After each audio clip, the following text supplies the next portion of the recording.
Ladies and gentlemen, please take your seats.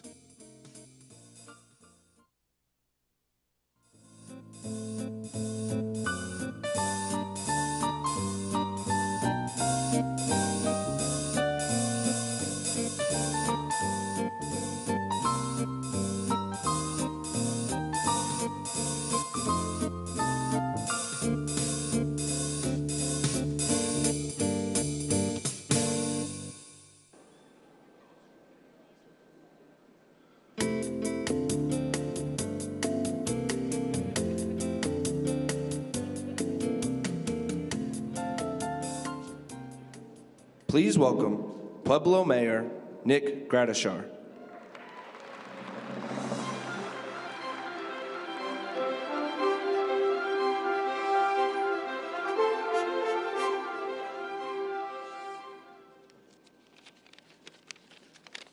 Good afternoon, everybody.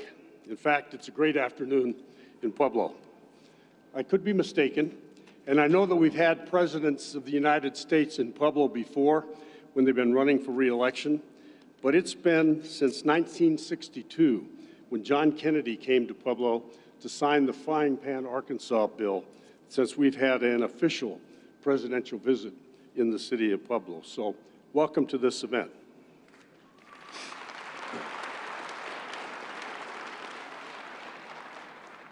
Mr. President, I and all the residents of the city of Pueblo welcome you. It's outstanding that you've chosen to come to the renewable energy capital of Colorado, because what you are seeing and hearing about today is the direct result of your vision and your leadership. We're home in Pueblo to the only solar-powered steel mill in the world. And here we're on the grounds of the largest wind tower manufacturing plant in the world. CS Wind has doubled its workforce and since the passage of the Inflation Reduction Act and is expanding its capacity. We're proud that Pueblo is unique among cities in Colorado. We were built by immigrants. People came from all over the world to make the steel that built the American West. At one time, more than 40 languages were spoken here at the mill. We've been making big things in Pueblo for more than 150 years. And with President Biden's leadership, these manufacturing jobs will remain in America and will grow them. Mr. Chairman, Chairman Gim, good to see you. Welcome back to the plant. You and I share a vision for this plant and for this community, and it's good to see you again. Thank you for investing in our community and in our people and providing these jobs for our people.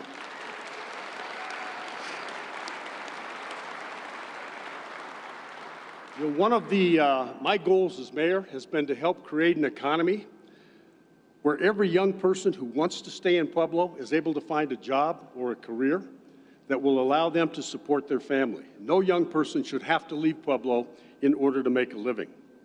And I want to thank Senators Michael Bennet and Senators Senator John Hickenlooper, who's with us today, for their leadership and for their support of President Biden's policies, which have helped create this economy that is allowing Pueblo to thrive. I want to thank Governor Jared Polis for his vision and leadership, which is turning Colorado into the greenest state in the country.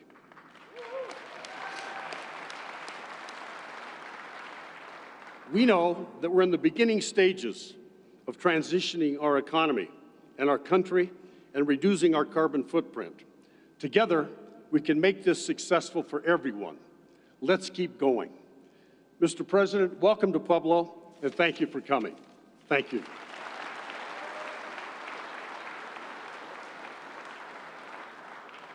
Please welcome United States Senator John Hickenlooper.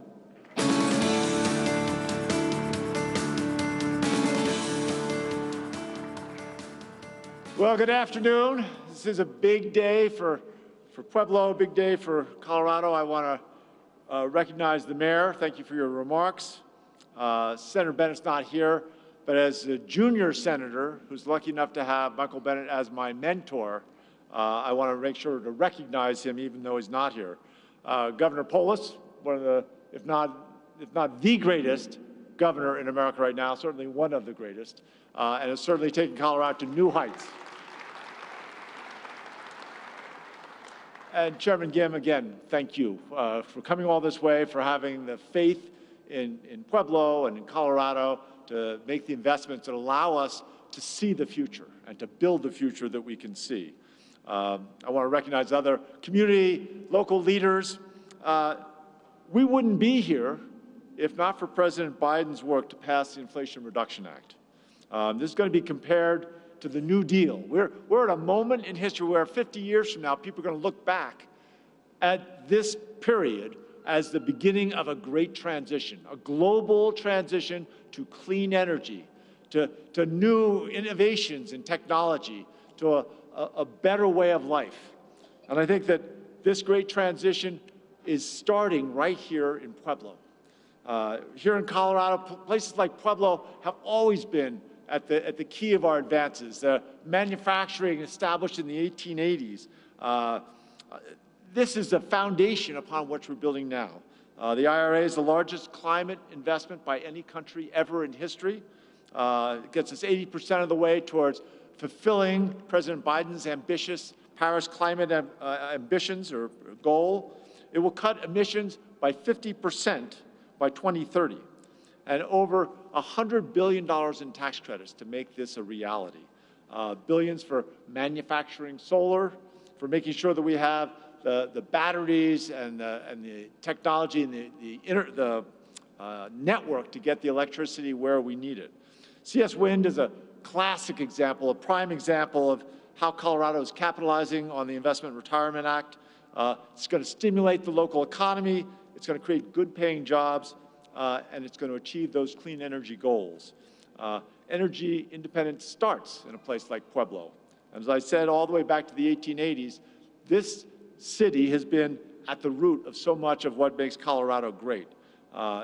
As the U.S. economy has evolved and transformed, it's evolving right here as well. And the manufacturing industry here, when you look at what's happening at Evraz, again, as the mayor said, the only completely renewable solar-powered steel mill in the world.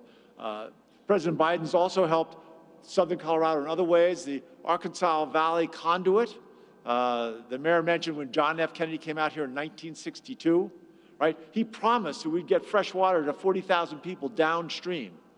That's getting built now because of President Joe Biden.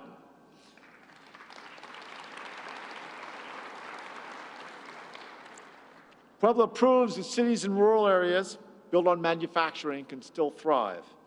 Great energy transition is going to lift up communities leading the way. We see it here. CS Wind is partnering with Pueblo Community College to make sure that we get the training and skills to all kids, that they don't have to leave home, that they can stay and have a career and raise a family where they were raised themselves. There's no doubt that the IRA has spurred growth and innovation across all these industries, but the best is yet to come. We're going to reform some of the other issues around permitting, make sure we have a bill called Big Wires. It's going to make sure we have the electrical network to get electricity from places like Colorado to the places where it can all be used. That's all coming in the beginning of this great transition. Thank you all. Thank you all for being here and helping be part of this momentous occasion. Please welcome Colorado Governor Jared Polis.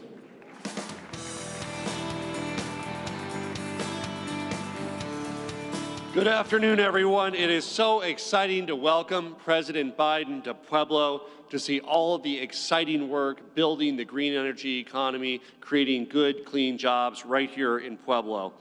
Pueblo really reflects who we are as Coloradans.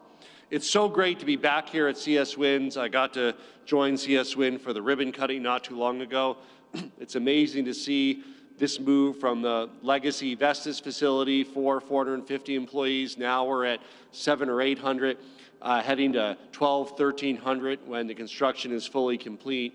Not only providing great jobs here in Pueblo, but powering low-cost energy for Colorado and beyond, important for our national security, important to keep energy costs low and reduce electricity bills, and important to make sure our air is cleaner. We're proud here in Pueblo that thanks to Mayor Gradisar's leadership, we can really be examples for others to follow. Historic investments from the Biden administration, supported by Senator Bennett, Senator Hickenlooper.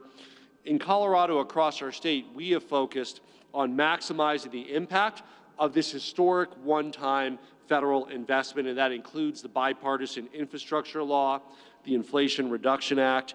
We're creating capacity in local communities. We have some state-supported matching funds to draw down additional federal funds. In just the last year, we've attracted more than $1 billion in clean energy investments alone to Colorado to support solar and wind and battery manufacturing, and we're continuing that work to draw down additional investment. We're also so excited that President Biden has prioritized passenger rail, and we know that with investments like IIJA, we'll soon be able to make Front Range Rail a reality here in Pueblo. And again, thanks to the work of our 2 senators and our president, billions more are coming to Colorado to support not only state-of-the-art manufacturing facilities for the green energy economy like CS Wind, but also technology and support to mitigate wildfires, saving Coloradans money on electric vehicles, or helping support school districts switching to lower-cost electric vehicles, saving money on diesel fuel, support to make our electric grid more resilient and reliable, and building out the electric vehicle infrastructure. We're pursuing every opportunity we can as a state to attract this historic funding to Colorado. We've come a long way. We know there's a lot of work ahead. With this federal funding, with the partnership with President Biden, the administration, Colorado will continue to push the limits on what's possible, drive innovation here in Pueblo and beyond, creating good jobs for Coloradans and helping to make sure that Colorado is at the very center of powering America's future. Thank you.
Please welcome CS Wind Production Manager, Tony Salerno.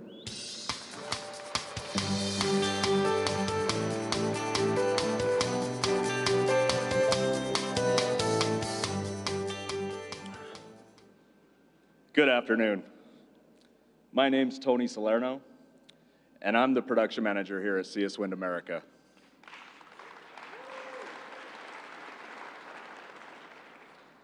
I come from a blue-collar family. My father, Jeff, recently retired from our local steel mill, and my mother, Chris, works as a local realtor for nearly 30 years. I met my wife, Tiffany, when we both worked at that steel mill, and we now have 3 amazing children, Luke, Jenny, and Taylor. Pueblo is my home. I started working at this factory back in 2013. Sadly, in 2021, the factory was struggling. We had recently been through a layoff, and our future was in question. When President Joe Biden signed the Inflation Reduction Act into law, this factory found new life. After being acquired by CS Wind, the factory began the process of expansion. And it has provided countless members of this community with good-paying jobs.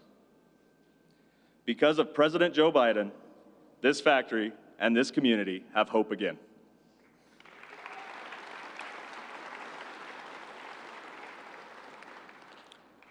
I would like to thank CS Wind's chairman, Gim, who has invested so much in the community of Pueblo.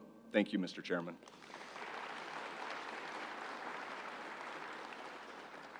I especially want to thank all the employees I've come to know throughout my career here at CS Wind America, whose dedication makes all of this possible. Thank you.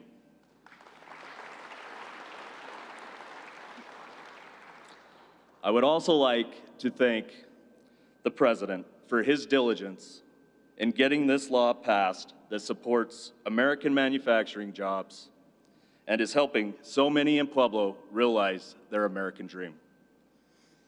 It is with great honor and humility that I get to introduce the 46th President of the United States, President Joe Biden.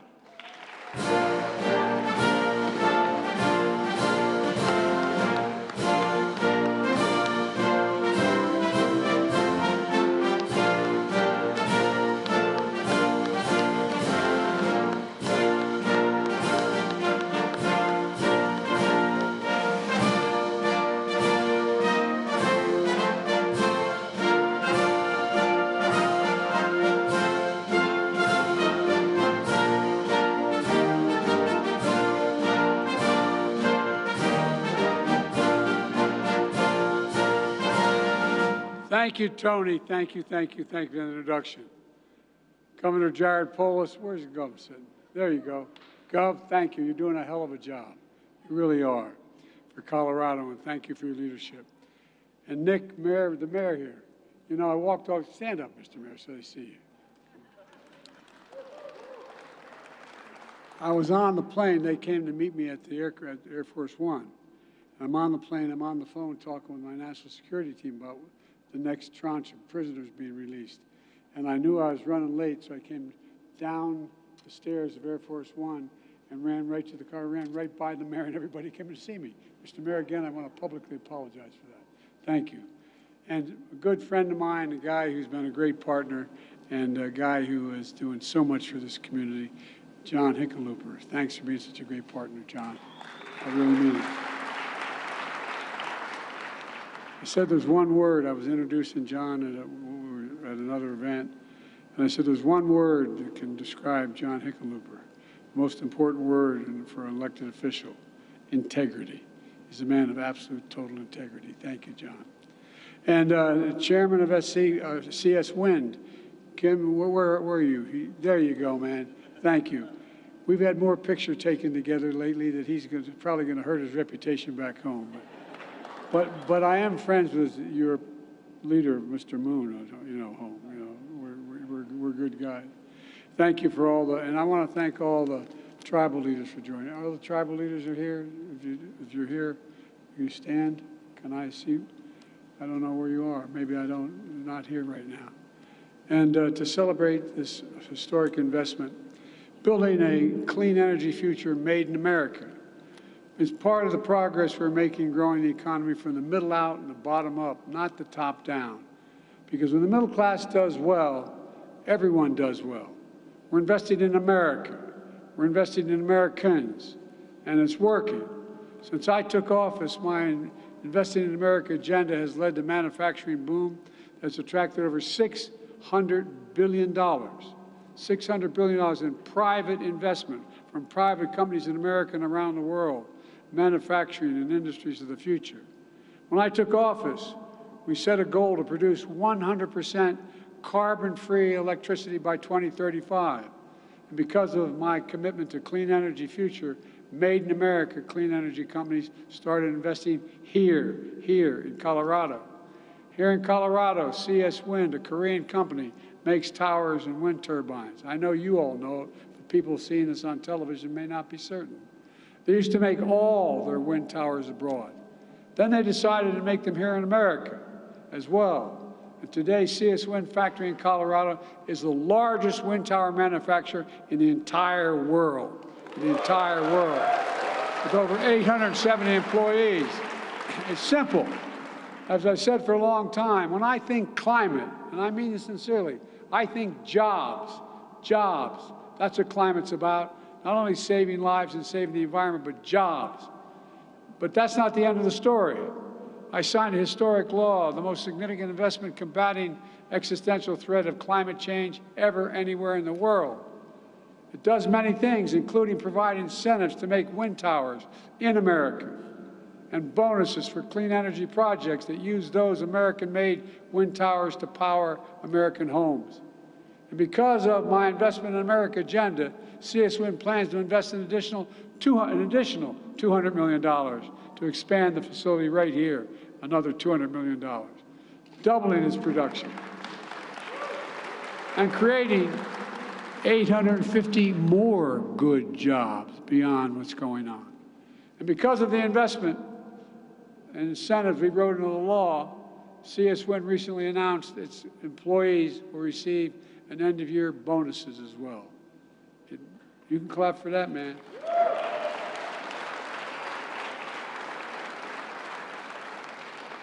It matters. Like I said, when I hear climate, I think jobs.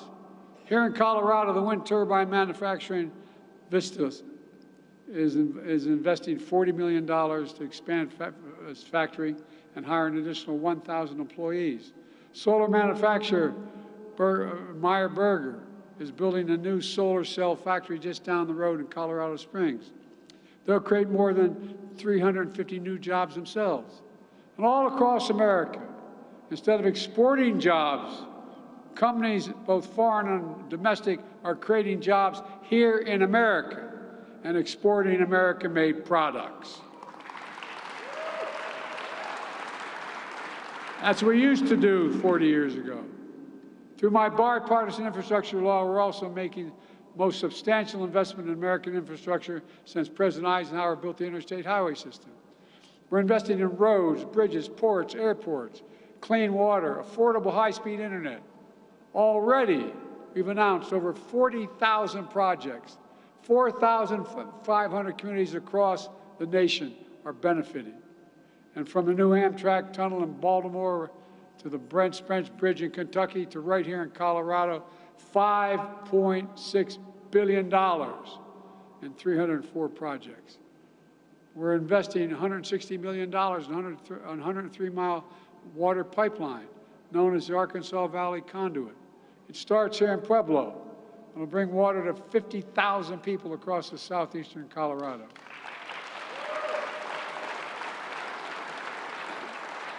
And that's not all. We haven't forgotten tribal lands here in Colorado.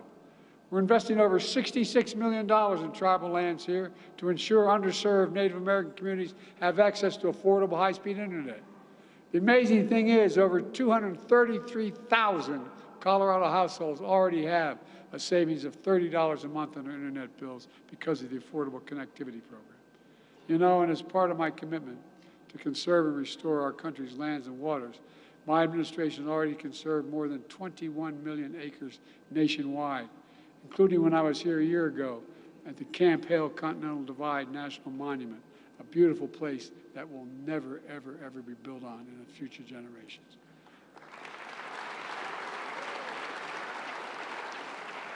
We're also bringing the semiconductor manufacturing back home. We invented the computer chip. We invented the semiconductor.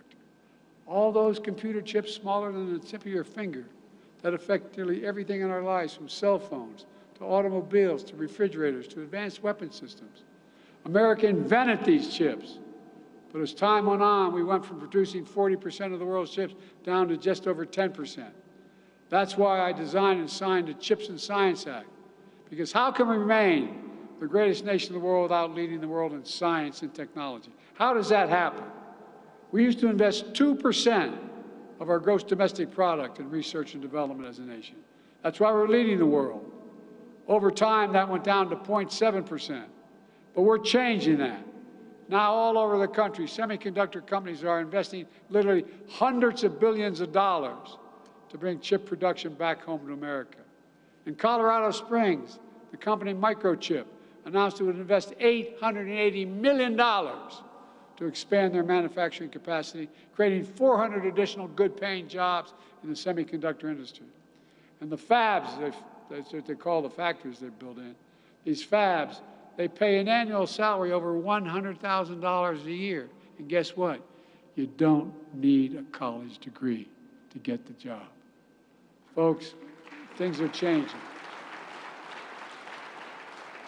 We're also focused on growing the rural economy.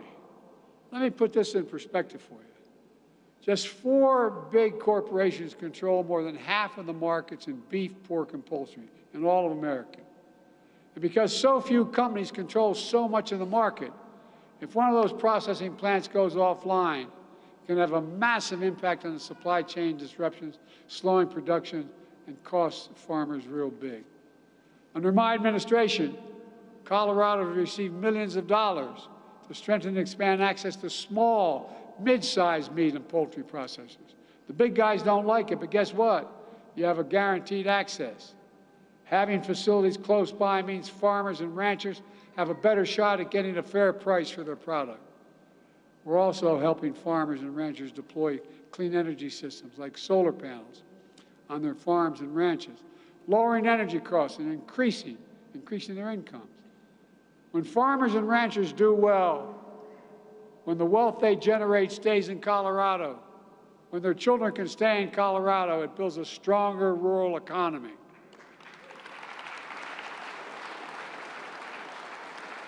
Now, new data released just today shows the investments we're making have spurred by the Inflation Reduction Act, which I wrote, which we passed, is going to communities historically left behind. Since I signed the law, 99% of clean energy investments in Colorado are in counties with average incomes below average, below median household incomes. When I took office, I vowed I'd be president for all Americans, whether you live in a blue state or a red state, whether you live in rural or urban areas. And we're delivering on that promise. But folks, we haven't gotten a whole lot of help from some members of Congress. On the other side of the aisle, in the United States Congress.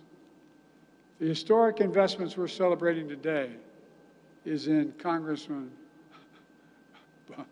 Boebert's district.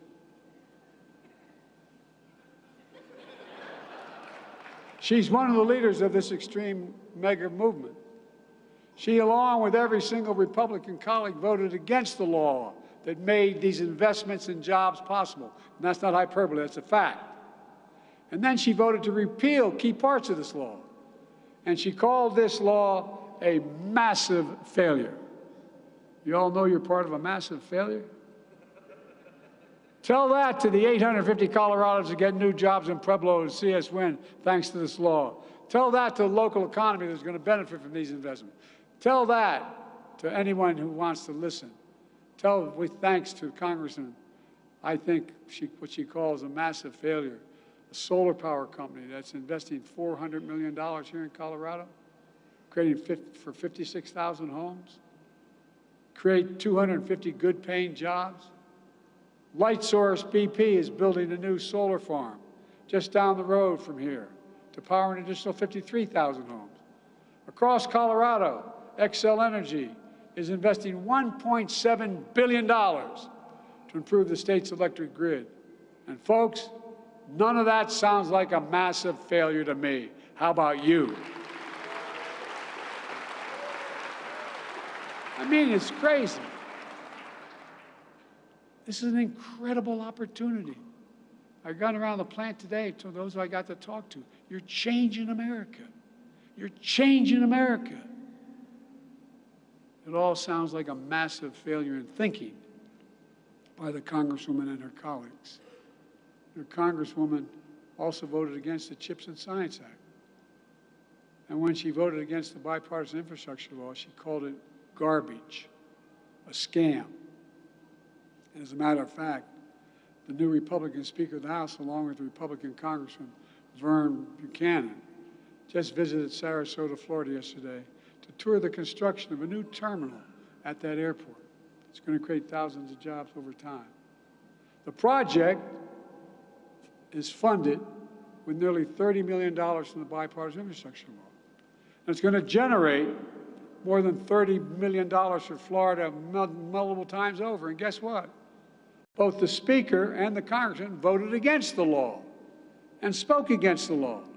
But now they're down there taking credit for it being built. As my mother would say, God love him. As one of my friends back home would say, that's real chutzpah. That's real chutzpah. Meanwhile, my predecessor wants to get rid of the Affordable Care Act. Over 40 million Americans today get their health insurance through the Affordable Care Act. His plan is to throw them off that plan. That would mean the number of uninsured African Americans will go up by 20%, for Latinos will go up by 15%. Folks, this is not your father's Republican Party. Like I said, I made a promise to be the president for every American, and I'm keeping my promise.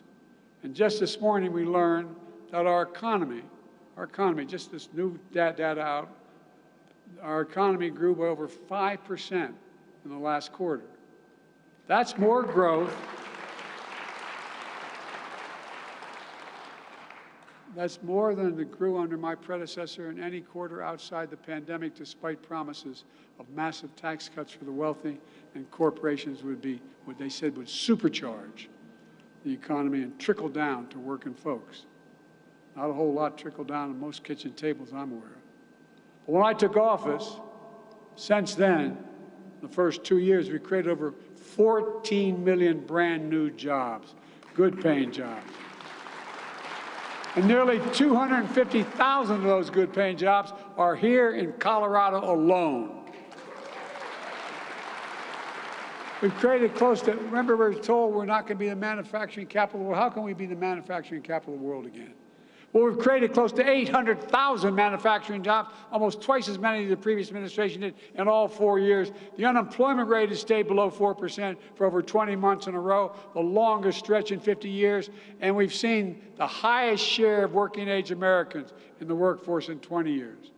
And inflation is down. We have more work to do, but inflation is down at the same time. Core inflation is the lowest level in 2 years that we've had, the lowest inflation of any major country in the world. Let me be clear.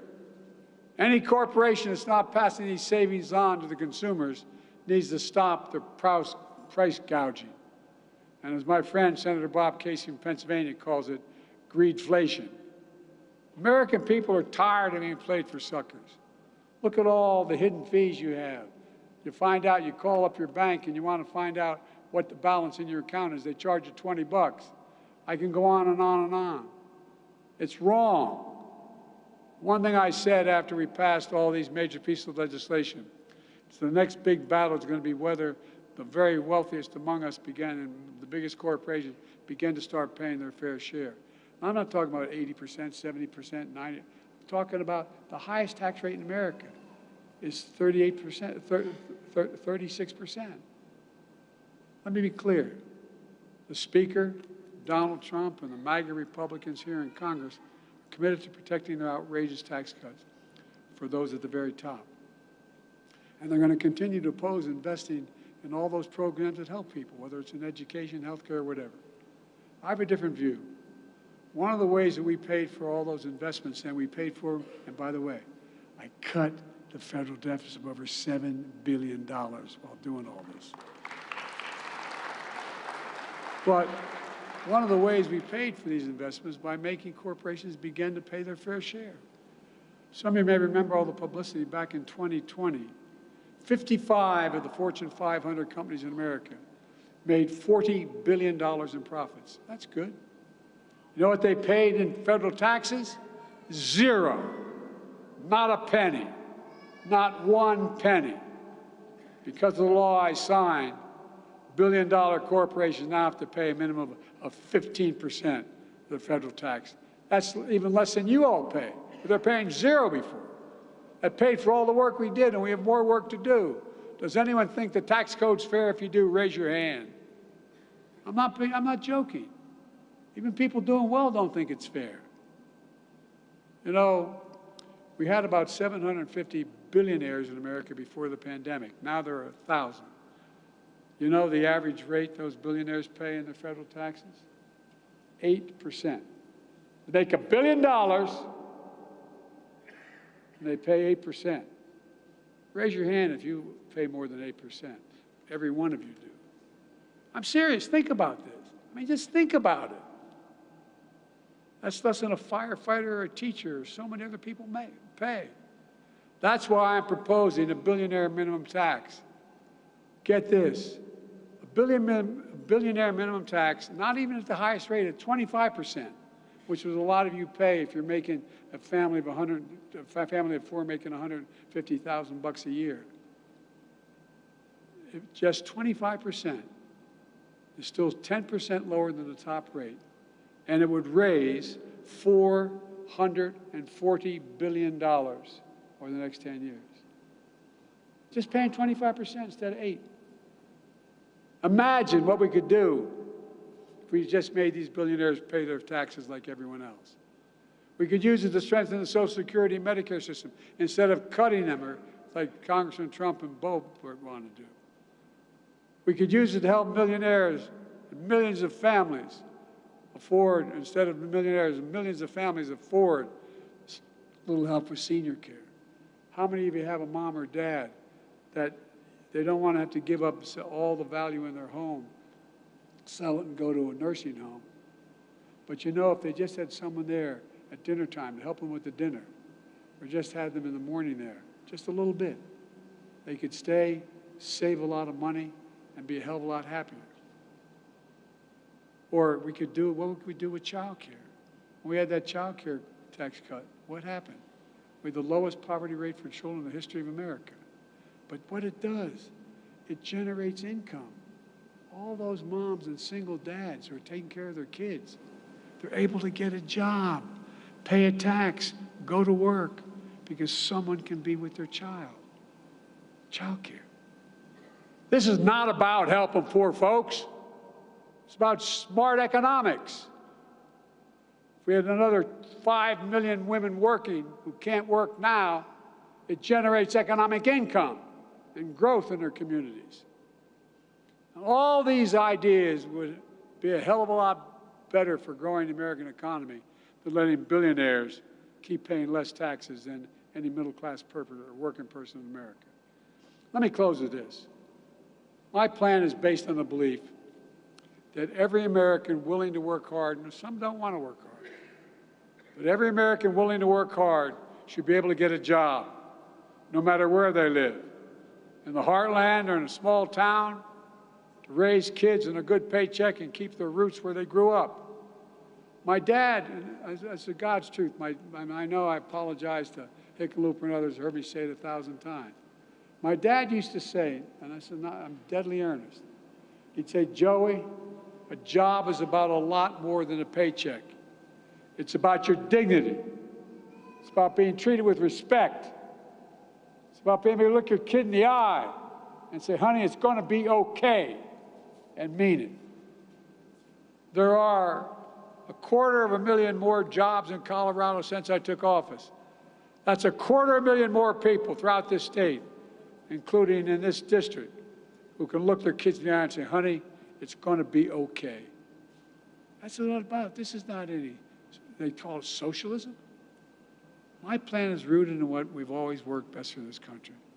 Investing in America, investing in Americans. Because when we invest in our people, when we strengthen the middle class, we see stronger economic growth for all Americans, not just the middle class. Everybody grows, for real. Here's the deal. I've said this, and I've said this to Deng Xiaoping in the Himalayas, and I've said this to every world leader. It's never, never, never been a good bet to bet against the American people. Never, never, never. And I can honestly say, I mean this from the bottom of my heart, I can honestly say, I've never been more optimistic about America's future than I am today. We just have to remember who in God's name we are. We're the United States of America. There's nothing beyond our capacity to work together. So let's continue to work together, and God bless you all, and may God protect our troops. We're moving, folks. We're moving, and no one's going to stop us. Thank you.